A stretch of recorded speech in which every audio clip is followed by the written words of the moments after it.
Assalamualaikum sahabat Islami yang dirahmati Allah. Pada kesempatan ini, saya mengupas tentang asal-usul Bani Israel. Bani Israel adalah panggilan bagi kaum keturunan Israel atau Israel. Dalam Al-Quran, Yakub disebut dengan nama Israel, maka Bani Israel adalah anak cucu Yakub. Dalam Al-Quran, sejarah Bani Israel juga banyak diceritakan. Kaum ini disebut sebagai kaum yang diunggulkan dari umat yang lain. Janji Allah ini berlaku selama mereka berpegang kepada ajarannya. Dalam surat Al-Baqarah ayat 74 Allah berfirman, "Hai Bani Israel, ingatlah akan nikmatku yang telah aku anugerahkan kepadamu dan ingatlah pula bahwasanya aku telah melebihkan kamu atas segala umat." Menurut tafsir Ibnu Katsir, alasan kaum ini memiliki keunggulan adalah karena Allah Subhanahu wa Ta'ala mengutus nabi-nabi dan menurunkan kitab-kitab kepada mereka. Israel sendiri merupakan nama lain Nabi Yakub alaihissalam, putra dari Nabi Ishak. Nabi Ishak adalah anak kedua dari Nabi Ibrahim alaihissalam yang dijuluki sebagai bapak para nabi. Dari garis keturunan inilah lahir kaum Bani Israel. Nabi Ibrahim memiliki putra yang bernama Ismail dan Ishak. Ismail kemudian menjadi nenek moyang bangsa Arab, sedangkan Ishak, bapak Nabi Yakub, menjadi nenek moyang bangsa Yahudi. Mengutip skripsi karakter Yahudi dalam perspektif Al-Quran oleh I. Mutmainah, 2019, sejarah Bani Israel diawali dari Israel, Yakub bin Ishak bin Ibrahim alaihissalam, yang tumbuh di wilayah bangsa Ka'an di Jazirah Arab. Israel merupakan istilah yang berasal dari bahasa Ibrani, yaitu Isra yang artinya hamba atau kekasih, dan Il bermakna Tuhan. Jadi Israel adalah hamba Allah atau kekasih Allah.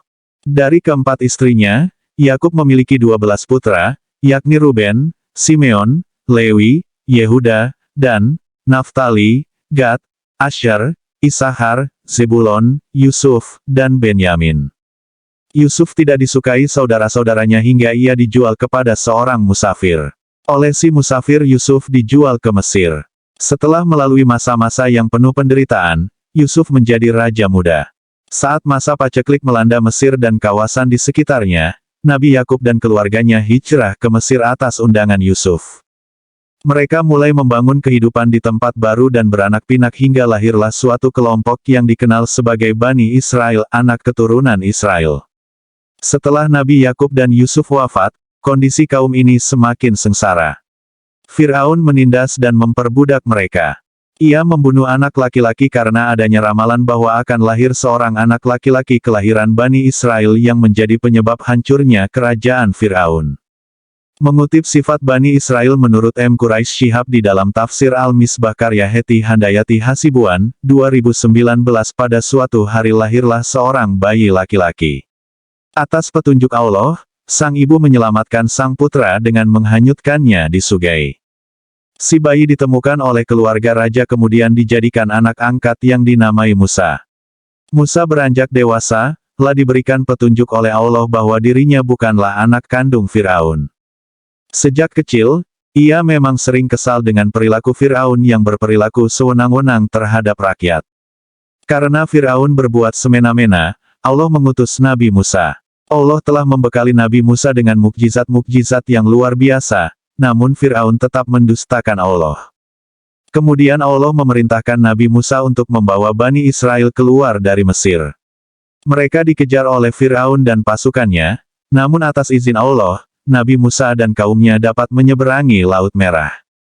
Dan sungguh, telah kami wahyukan kepada Musa, pergilah bersama hamba-hambaku, Bani Israel, pada malam hari, dan buatlah untuk mereka jalan yang kering di laut itu. Engkau tidak perlu takut akan tersusul dan tidak perlu khawatir akan tenggelam. Surat Taha, 77.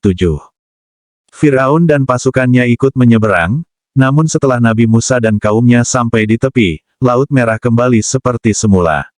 Akibatnya Fir'aun beserta pasukannya tewas tenggelam.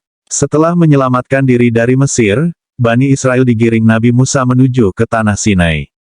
Menurut tafsir Al-Tabari, jumlah Bani Israel yang keluar dari Mesir bersama Nabi Musa saat itu sebanyak 600.000 orang.